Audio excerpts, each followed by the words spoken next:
She was called the most beautiful woman in the world. Her face launched 1,000 magazine covers, and her on-screen presence captivated millions.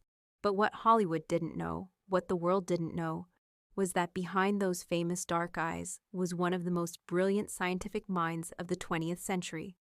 This is the story of Hedy Lamarr, a woman who refused to be just one thing, who defied every expectation placed upon her, and whose secret wartime invention would eventually change all of our lives in ways she could never have imagined. Hedwig Eva Maria Kiesler was born on November 9, 1914, in Vienna, Austria, to a prosperous Jewish family. Her father, Emil Kiesler, was a successful bank director, while her mother, Gertrude, came from a wealthy family of pianists and performed throughout Budapest. From the very beginning, Hedwig, called Hedy by her family, showed signs of being different from other girls her age. While her mother wanted her to focus on music and the social graces expected of a girl from a good family, young Hedy was fascinated by how things worked. Her father would take her on long walks through Vienna, explaining the mechanics of streetcars, the technology behind printing presses, the engineering of the grand buildings they passed.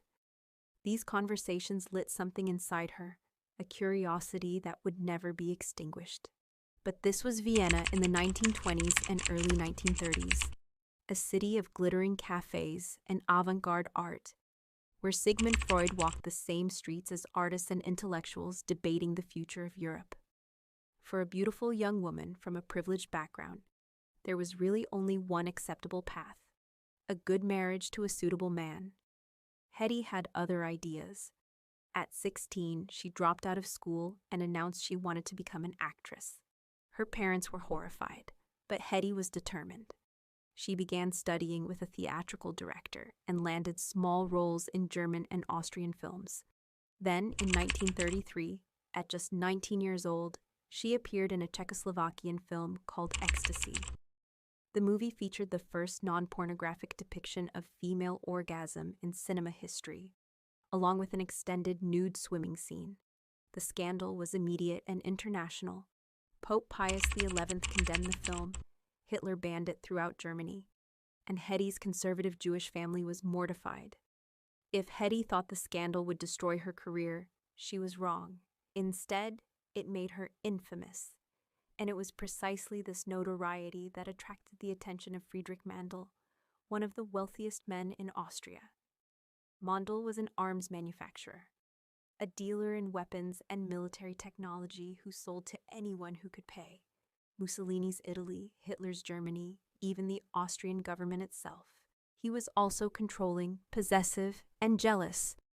Mandl became obsessed with Hedy, pursuing her relentlessly until she agreed to marry him in 1933, when she was just 19 and he was 33.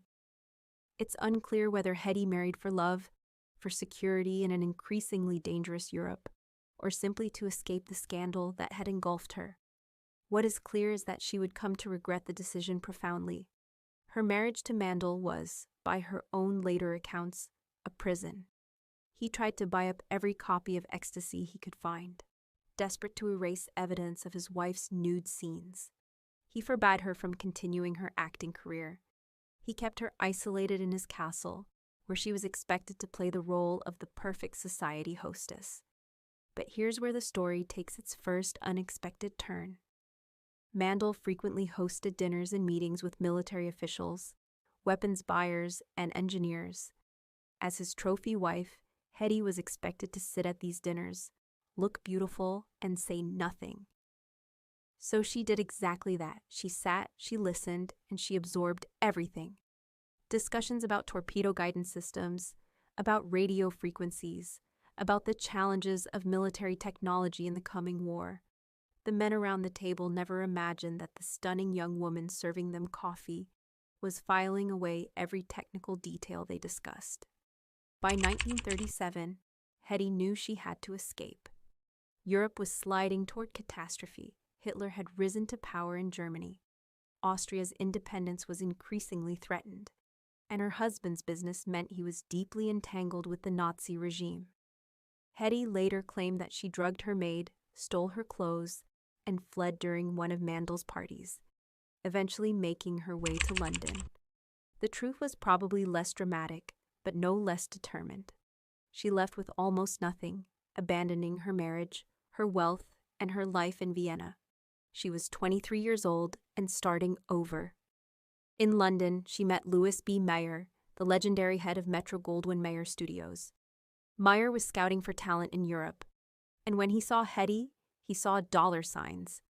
He offered her a contract, but only if she would change her name. Hedwig Kiesler would never work in Hollywood, and besides, the scandal of ecstasy still clung to her.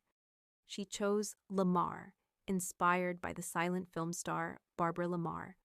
In 1938, Hedy Lamarr arrived in Los Angeles, ready to become a star, and a star she became. Her first major role was opposite Charles Boyer in Algiers, and the American public fell in love with her instantly. She was exotic, sophisticated, mysterious, everything Hollywood wanted in a leading lady. Throughout the 1940s, she appeared in film after film. Boomtown with Clark Gable, Comrade X with Clark Gable again, Tortilla Flat with Spencer Tracy. She was glamorous, she was successful, and to the outside world, she had everything. But Hedy was restless. Yes, she enjoyed acting, enjoyed the financial security and the admiration. Yet there was something missing. She was bored. Studio executives saw her as a beautiful face, nothing more. Directors rarely challenged her. And as Europe descended into total war, as her Jewish relatives faced increasing danger under Nazi occupation, Hedy felt powerless, ornamental. She wanted to do something that mattered. This is where our story shifts into something unexpected. Because Hedy Lamarr had a secret hobby. In her spare time, she invented things. She designed and improved traffic light. She sketched ideas for a tablet that could be dissolved in water to create a carbonated drink. She worked on designs for a better airplane wing, which she discussed with Howard Hughes, the aviation tycoon and film producer, who was so impressed that he gave her access to his team of engineers. She had set up a small laboratory in her home, complete with a drafting table and technical manuals. This wasn't a passing fancy or a dilettante's amusement. Hedy Lamarr had a genuine gift for engineering and invention. Then, in 1940, she met George Antheil at a dinner party. Antheil was an avant-garde composer, known for his experimental music that incorporated mechanical instruments and unconventional sounds. The two struck up an unlikely friendship. Hedy confided in George about an idea she'd been developing, something that had been gestating in her mind since those dinner parties in Austria, listening to arms dealers discuss the weaknesses in torpedo guidance systems.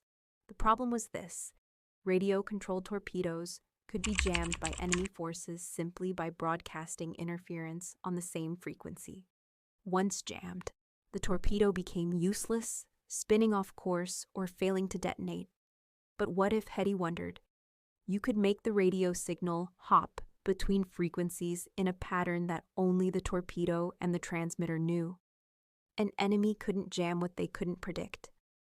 It was brilliant, and it was far ahead of its time.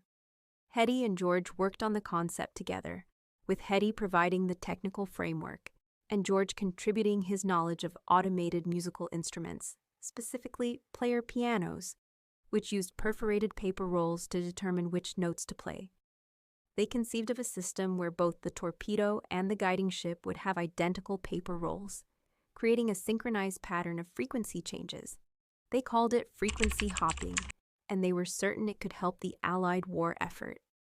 In 1941, they filed for a patent. U.S. Patent 2,292,387 was granted on August 11, 1942, assigned to Hedy Kiesler Markey and George Antheil. They donated the patent to the U.S. Navy, expecting it would be immediately put to use. Instead, the Navy dismissed it. One officer told Hedy that she could better help the war effort by using her star power to sell war bonds, not by trying to contribute scientifically. The condescension was crushing. Here was a viable, innovative technology that could save lives and help win the war. And it was ignored because the inventor was a woman. And worse, a beautiful actress. Who could take her seriously? Hedy did exactly what the Navy suggested. She threw herself into selling war bonds, and she was phenomenally successful at it, raising millions of dollars. But the rejection of her invention stung. She continued acting throughout the 1940s and into the 1950s. Though her career began to fade as she aged and Hollywood's appetite for exotic beauties shifted to younger faces. She married and divorced 6 times, each relationship ending in disappointment. She struggled with substance abuse. She faced financial difficulties. And through it all, her great contribution to science and technology sat forgotten in a patent office file. But here's where the story takes its most remarkable turn. In the decades after World War II, as technology advanced and the world entered the age of wireless communication, engineers began rediscovering the principles that Hedy and George had pioneered. But here's where the story takes its most remarkable turn. In the decades after World War II, as technology advanced and the world entered the age of wireless communication, engineers began rediscovering the principles that Hedy and George had pioneered. Frequency hopping, or spread spectrum technology as it became known, turned out to be extraordinarily useful. Not just for military applications, but for all kinds of wireless communication.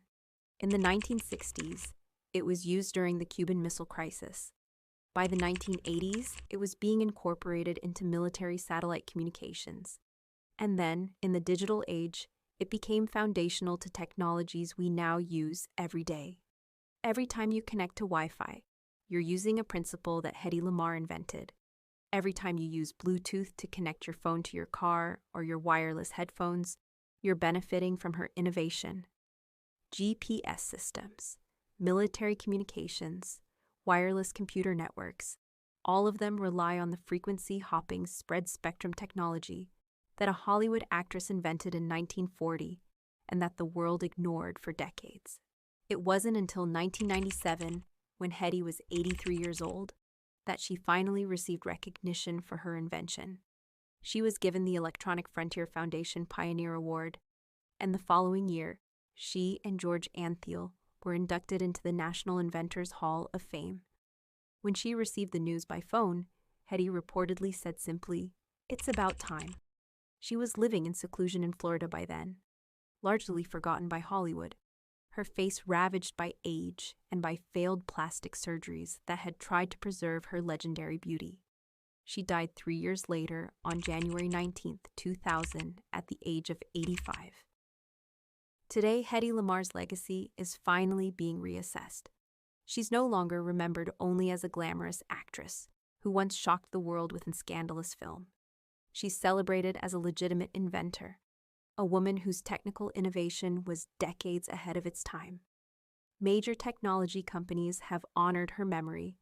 In 2014, she was inducted into the National Inventors Hall of Fame.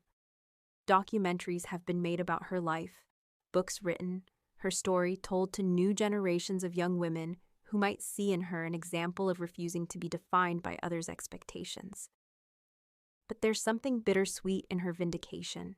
How many other women's contributions have been dismissed because they didn't look like what people expected a scientist or an inventor to look like? How much innovation have we lost because brilliant minds were told to stay in their lane, to stick to what was expected of them? Hedy Lamarr herself once said, "Any girl can be glamorous. All you have to do is stand still and look stupid." The tragedy is that for most of her life, that's all the world wanted her to do. Hedy's story challenges us to reconsider our assumptions. She proved that you can be beautiful and brilliant, that femininity and scientific innovation aren't mutually exclusive, that a woman can contain multitudes. She refused to choose between her career in film and her passion for invention, even when the world told her she had to be one thing or the other.